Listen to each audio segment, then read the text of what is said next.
Welcome to Story Mode. Today I want to talk about Inside. Last year, after the release of Playdead's second game, Yahtzee Crosshawk complained that too many games were all about small child scary world. If you're even vaguely aware of indie games, you know the trope he's referring to. You play as an innocent child and the world is a dark, scary place full of enemies. It can be an effective device, providing player motivation whilst also framing the story of the game. As both player and character, you're a fresh-faced innocent who must learn how to survive. It's an efficient way to create style and tone, but as Yahtzee complained, it had begun to feel rote and overused as the number of games set up like this increased. You had games like Playdead's previous offering, Limbo, which cranked up the bleakness to 11 with an utterly decaying landscape where you frequently watched your junior character die in various horrific ways. And further titles made it feel like small child scary world's idea had just become a crutch overused by indie developers. Striking artwork and smart marketing often gave way to generic and lazy storytelling, relying solely on that initial juxtaposition to motivate and entertain players. By the time Inside was released, I was curious to see if Playdead could bring something fresh to a tired idea that seemed to have lost all of its horrific appeal. So when I started Inside, and immediately stepped into the shoes of a small child in a dark forest, surrounded by some evil-looking men, it seemed like business as usual. Don't get me wrong, the design and art style were gorgeous right from the off, but it felt like another well-presented take on the same setup. Men in masks start chasing me with attack dogs, they're rounding people up and taking them away in vans. I am a resourceful child and I will escape. It was quintessential small child, scary world. Innocent kid escapes clutches of evil. Large-headed youngster versus the set-piece puzzles. I was still going to enjoy the game, but I felt like I pretty much knew how it would go. But then I got to the farm, and something happened. Something different. Now before we go any further, and I'm sorry to keep you all in suspense here, I need to address Playdead's preferred methodology of storytelling. It may sound like I've been setting up something critical or negative so far, and that I'm going to tell you that throwing small children into nightmarish horror stories is not something I approve of, or perhaps I'm going to write Playdead off as a one-trick pony, but no. Because even in a saturated market, what sets Playdead apart is their technique. Their games feature little traditional storytelling. There's no cutscenes, no text dumps, no named characters. Instead, Playdead use the setting and presentation of the game to tell their stories. Every aspect of the graphic design, from the backgrounds, lighting, animation, is all fantastically crafted. The same attention is lavished on the music and sound design. Their work here is as beautiful as it is effortless. Understated misery that's large on atmosphere and full of tiny details. Playdead's high standards are out in full force inside, and as I begun the game I was looking forward to experiencing them, because even if they hadn't made something totally original, I knew that at the very least, they're the masters of this particular niche. I knew the delivery would be of high standard, even if the setup was somewhat rote. I was ready to experience a familiar story, because I knew how well they'd tell it. But Playdead had an ace up their sleeves, something sly and tricky which would make Inside one of the best narratives of the year. A well-placed needle in the familiar haystack of small child scary world, and it began at the farm. Inside doesn't have a traditional level structure, but there are sections to the game. The escape from the woods, which played by all the rules of the genre, is more or less the first level. The farm is the second. I surface after diving into a pond, past the corpses of pigs, and enter a dense cornfield.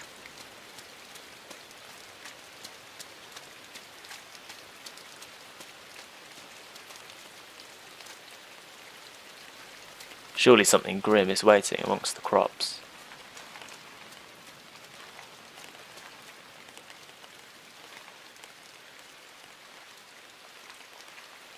I rustle through the barren corn.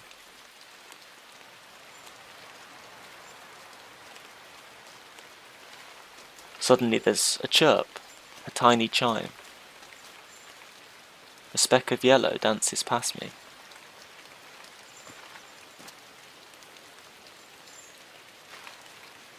And again.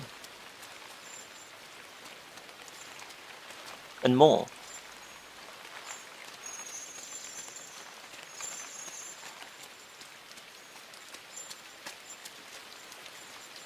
group of chicks, bright spots against the dismal landscape. They dance at my feet, lost children welcoming their brother. The dead cattle line the background, but the young are alive and kicking. They join me.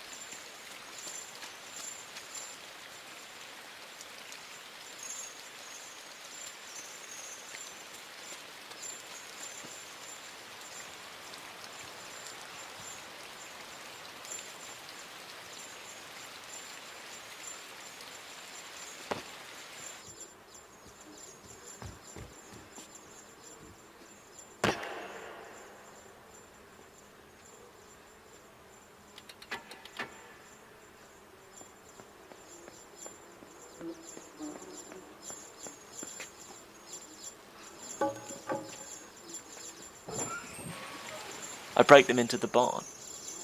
I feel like Captain Olimar. Shadowy farm machinery lurks in the shadows, and then I find the path forward is inaccessible.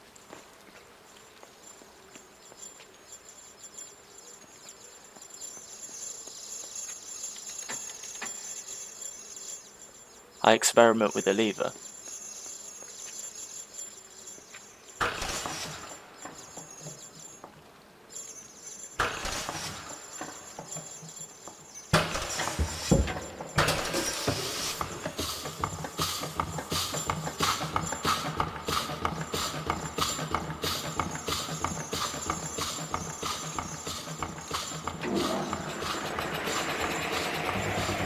My young, resourceful brain ticks over.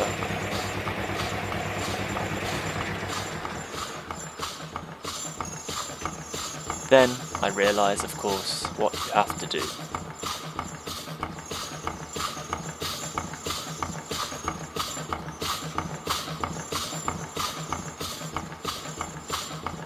It's classic Playdead, doubling down on the horror of limbo, taking it up a notch. We're 10 minutes in, and they want me to murder a coop of chicks in a hay baler to complete a puzzle. Bleak.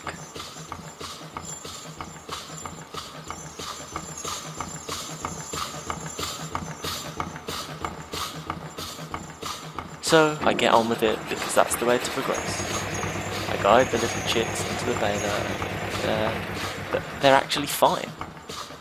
They soar through the air and get right back up again. I didn't murder any animals. I completed the puzzle. I am innocent.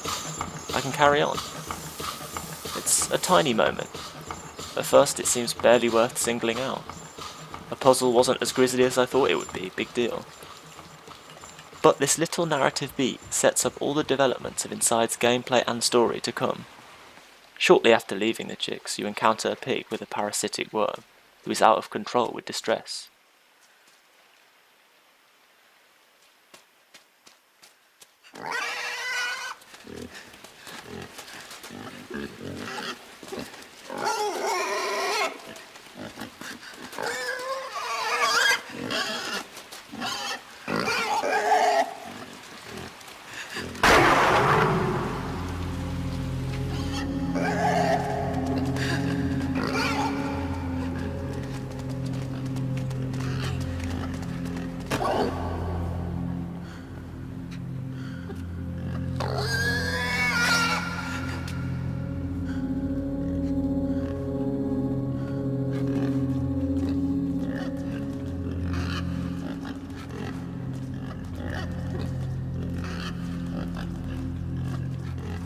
You remove the worm and the pig becomes docile, which in turn allows you to jump from its back into a headset. This headset allows you to control other humans who act like lobotomized cattle. Even after taking control, the humans are like stumbling zombies.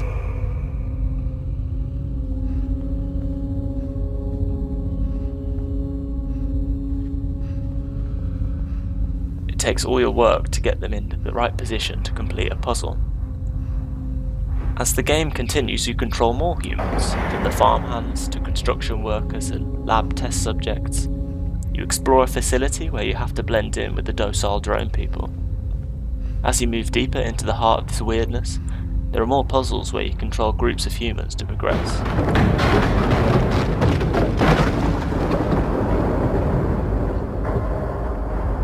one of the last of these puzzles, you solve a section where all your drones drop down an elevator shaft once you've completed the puzzle.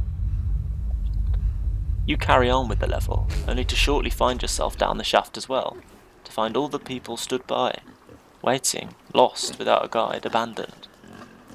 The group of zombified followers, which I had forgotten about as soon as they fell out of use, made me suddenly feel hugely guilty. In using all these drone people to progress further, was I not committing the same horrible act as all the malevolent antagonists which I seem to oppose? Furthermore, how had it taken me until 3/4 of the way through the game to even consider my own hypocrisy? I'd simply assumed, as a small child in a scary world, that I was the embodiment of all that was good and right, that I was impure and incorruptible. I thought I was the good guy. Now, I could go on to talk about the mad ending of Inside, and try and unpick that, or work out what the true story is, or what the secret ending means, but I won't do that, partly because there are others who have done so already, but also because what I want to do here is to analyse Playdead's narrative methodology. This channel aims to take a look at the dirty machinery of storytelling, and Inside is a particularly twisted mechanism. Now, I had been put in a position where I felt justified using other people as tools to my own end, exactly as the seeming bad guys had. The game had made me empathise with something immoral and evil. So rather than going forward from this moment of guilt, I went backwards to consider how Playdead had played me. It wasn't long until I found myself thinking about the farm again, about how I'd coaxed the chicks into the hay baler. At the time, it seemed like it was just a cheeky bluff, again winking at how horrible I had assumed it was going to be. But looking back, I saw that instead, this was Playdead conditioning the player. Look, they were saying, these are lesser creatures. You have used them to achieve what you needed and no harm has come of them. This is not something to feel bad about. This seduces the player into a false sense of morality. When a few minutes later I was controlling humans to do my bidding, they do seem lesser. They're zombies, they're less than me, I'm controlling something important, and I haven't caused them any harm in using them to progress. I do not need to remember them or mourn for them. The ends justify the means. Subtle cues in the excellent art design add to this. The people you control are dressed as farmhands. They're barely a step up from cattle, the game implies. They're a workforce, let them work for you. Later, you control construction workers and lab patients, people in positions of service and utility. Playdead could easily craft shocking moments of horror by having us control a child or a family, or making us use the drone people in more horrific situations, but they don't. Instead, they opt for a slow burn, letting the player off lightly, letting us think that our actions are justifiable. The truly horrifying thing about Inside is not what we see, but what we do, unthinkingly. The true horror is that Playdead shows the players how easy it is to be evil. Everyone thinks they're innocent, that they're the small child in the scary world. People can argue about which scientist in the final levels might be the main bad guy, or debate about who is truly in control of the events, but these points to me seem less relevant than the basic lesson of Inside, which is that by having the player move from manipulating farm animals to human beings, and desensitizing them to their actions, they also demonstrate how easy it might be to take it one step further. Indeed, the main shock about the bleak, depressing world of Inside isn't how insane it is, but how simple.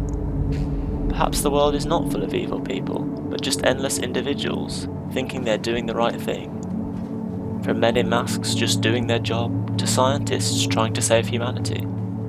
Each individual feeling like a small child in a scary world.